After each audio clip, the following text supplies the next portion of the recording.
Okay, so here I am. This is a second date game. I want to tell you, when you bring these games, it needs to be small. Don't show up with like some huge board game or something like, here I come with my games. No, no, don't do that. They really need to not be any bigger. Like, see, this isn't even as big as my palm, and it's a square. Also, another thing I did find, because I was gonna bring it to show you, I have Boggle and Yahtzee. So Yahtzee is with numbers and Boggle is with letters. But I thought, yeah, that'd be a lot of fun, because who doesn't want to play Yahtzee or Boggle? But the only problem with that is it makes too much noise. I have games that are not disturbing to other people, even if it's in like a quiet coffee shop and there's like tables all around you. You can play the games that I have brought up quietly, and they don't disturb like the people around you. I think that's very important. If you're more conscious of public and being appropriate in public, you don't want to disregard that.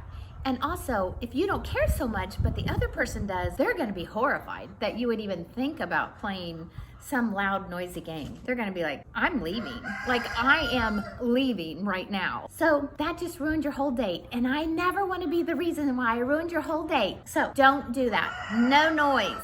No, these are noiseless games.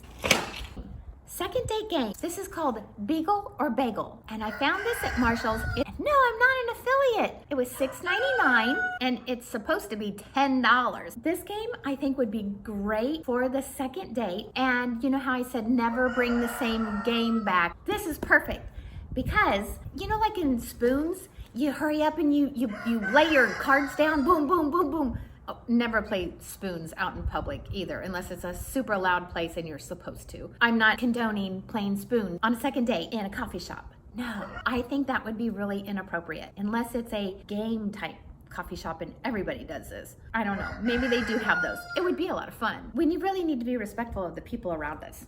And so you hurry and you are like flipping them over. And as you go really fast, you know, you're like beagle, bagel, beagle, beagle, bagel, beagle, beagle, bagel, beagle. And then the next thing you know, your eyes kind of start playing tricks on you and you see a bagel instead of a beagle, or vice versa.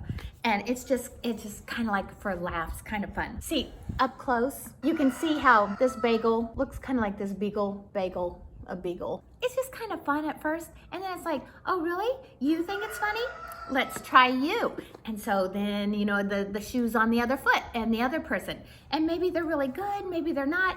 And you can comment about, ha ha ha, that's really funny. You can talk about bagels. You can talk about, well, you know, I like sesame bagels. Ah, they have an everything bagel on here. Well, I like sesame bagels. That's why I got it wrong, because this doesn't have a sesame bagel in it. Blah, blah, blah, blah, blah. You talk about bagels. And then the next thing you know, you are talking about, well, actually, I'm gluten-free, so I don't really like bagels that much because the gluten-free bagels aren't good. And then the other person says, oh my gosh, I know a great place where they have gluten-free bagels. We should try it. Okay, we got third date. Wow, that's a lot of fun. Anyway, and then it's like, well, if you don't eat gluten, then what do you eat? And it's like, well, I eat everything. You know what I really like? And then you're like talking about food. We could go on for hours about food, right? What I like, what I don't like, what I cook, what I don't cook, great restaurants, blah, blah, blah, blah, go on and on. Okay, then who doesn't like dogs? Who doesn't like dogs? Who doesn't like doggies? Oh, I love my doggy. We really talk about dogs. Like, yes, I see you, baby. Like, what's your favorite dog? What, do you have a dog? Have you ever had a dog? What was your favorite dog growing up? What was his name? Who named it? Did you name it that? What did you call your dog? Did you train your dog? Did it bite people? Oh, and a great one. Oh, this is really good. I think it's wonderful to ask what breeds that people like, because even though I will admit to, I have a Belgian Malinois.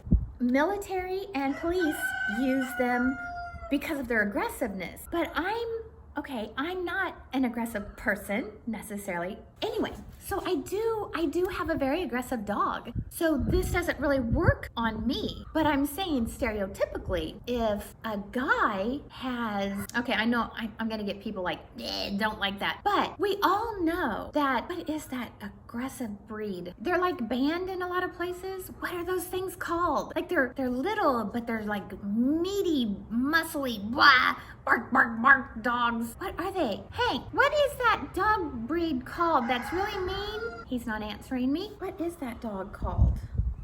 It's escaping me completely. I know all of you are like, oh my gosh, I'm trying to tell you. Pit bull! That's it, pit bull. Okay, so if somebody says, yeah, I have a pit bull and I like them and they're mean and scary and blah. If you feel that same way, I would say you guys are a really good match. But for me, if somebody that I was interested in said that they have a pit bull, always want one, always like them, I would be like, I'm out. I don't care about other people's opinion because we all should have our own opinion. I've read too many things as a nurse. Dog bites, dog eating people, they have killed little kids. And I know other dog breeds have too, but pit bulls, no. And I also know a lot of times people doing illicit things tend to have pit bulls because they are a bit menacing. So pit bull, no, because if I'm gonna have children, possibly with this person, and they're gonna have a pit bull, I'm not gonna be okay with it. Like, no, the marriage is over. Why go any further? Do you see? This game just helped me match or unmatch with somebody because it was a very sweet beagle, and the next thing you know, they're talking about how they have a pit bull that I forgot to ask if they had one. So, good game. But also, people love their dogs. They love talking about them, and you can find out a lot about people and how they feel about animals. Like, comment, and subscribe. Can't wait to see you again Saturday. Until then, bye-bye.